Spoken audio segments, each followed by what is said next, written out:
With confidence in our armed forces, with the unbounding determination of our people, we will gain the inevitable triumph, so help us God.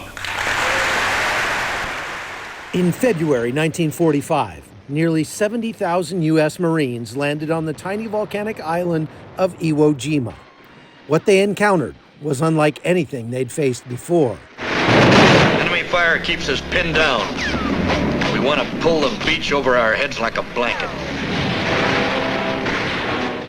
An enemy they couldn't see, a battlefield designed to kill, and a fight that would test every ounce of courage.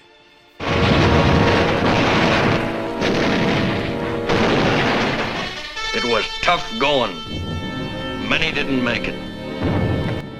It's been a dream of mine to visit Iwo Jima ever since I read stories as a child of the heroism and sacrifice that took place here. So this trip back is the fulfillment of a lifelong dream. It's also probably the last time any of the veterans of this battle will make it back here, considering all of these men are well into their 90s. We had a captain who was a very daring captain. He was called Wild Bill Post. His last submarine went down with all hands, the USS Gudgeon. Anyway, on our boat, he used to battle surface. That meant that when you ran out of torpedoes, instead of going to get more torpedoes, we would shoot everybody with our 5-inch gun. And one time, we even ran out of 5-inch and 40-millimeter ammunition, so we sent a boarding party with satchel charges, boarded a Japanese ship and lit the fuse and ran like hell. The fighting is going on now on a ridge just in front of us. You can probably hear the noise of the shelling in the planes overhead as they drop their bombs, and every once in a while you'll hear them strafe and send rockets down. As we look over on this ridge, the Marines have paths cut up the side of it to the top where the Japs are entrenched. You can probably hear the sound of that rocket barrage that went off just then over on the ridge.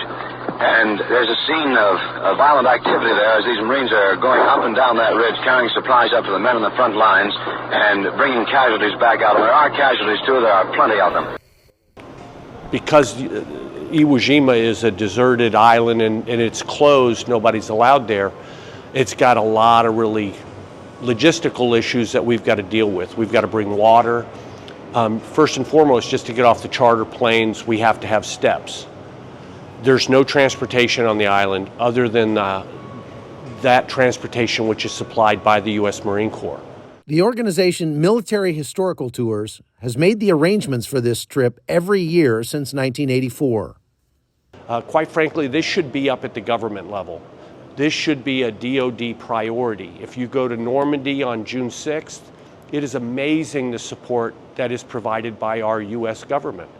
This is the keystone battle of the Marine Corps in World War II out in the Pacific, and it is a small association, the Iwo Jima Association of America, that we keep this island open for American posterity. Anything they had, they were shooting. Shovels, they were fighting with shovels, they were fighting with rocks, they were fighting with their guns, anything that they had. It was just a melee. I got shot, my chest, cracked my clavicle, top of my lungs. I knocked me out. I fell. My corpsman was behind me. He grabbed me by the collar, started pulling me backward toward the shell hole. Got into a shell hole. Corpsman got a hold of me. They found my muscles all gone, my left arm had a hole in my right chest. Carmen was fighting. Japs were throwing hand grenades in the shell hole. I was losing my Carmen. One of the Carmen lost part of his hand, fingers, while he was getting plasma.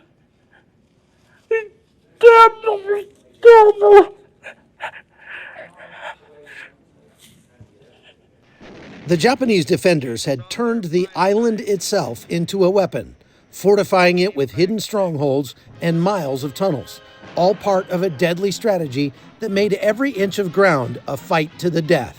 Oftentimes, the United States service members never saw a Japanese person. So it is an odd battle for us. The Japanese at this time of the war were using a thing called fukaku in Japanese, which is defense in depth. When the Marines landed on Iwo Jima, most of them didn't see a whole lot of enemy soldiers. That's because there weren't many of them in the open. Even though there were 22,000 to 23,000 enemy troops on the island, they weren't on the island so much as in the island. That's because they were in caves like this one. They had dug almost 11 miles of caves, some of them as many as 7 stories tall, under Mount Suribachi. And that's why when they dropped the bombs on the island and threw artillery at it, they really didn't kill too many of the enemy troops because they were all safely underground. Amid the chaos and carnage, a single iconic moment gave the nation hope.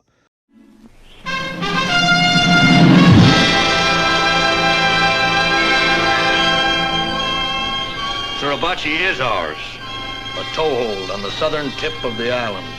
A lot of people talk about the flag raising, which happened on the 4th day, like that's the culmination of the battle, when in reality it was just the very beginning of the battle. It is an island that saw 6,821 Americans killed. I didn't know what to think. I mean, they told us not to get real too happy over the thing. The war wasn't over. It wasn't over at all. We were going to have to push to the other end of the island. I cried because to see Old Glory up there on that hill, God, that was something else. You can't believe that. I was on the airstrip, and I just happened to look, and the flag went up. And I said to the guy, look, the flag come up, you know. And I, like the other guy, said a lot of clapping. Well, I didn't hear no clapping. All we said is about time, you know. The Japanese defenders held out almost to the last man.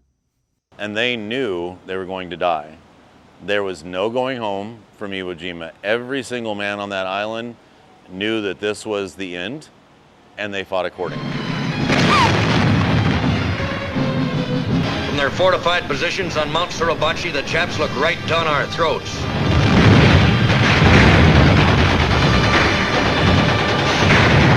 Red Beach is quiet and peaceful today, but on that day, the day of the invasion, it was nothing but blood and chaos and courage up and down this beach as far as you could see. The men who landed here did so with very little hope of ever getting home unscathed. And you have to think about the high value they must have placed on what they were doing to continue to charge this beach, even over the bodies of the 566 men who died here on the first day alone. Wreckage along the beach was only a small part of the cost of 26 days of fighting. We stacked the helmets of our dead in neat piles. More Americans died on Iwo Jima than in any other Pacific battle.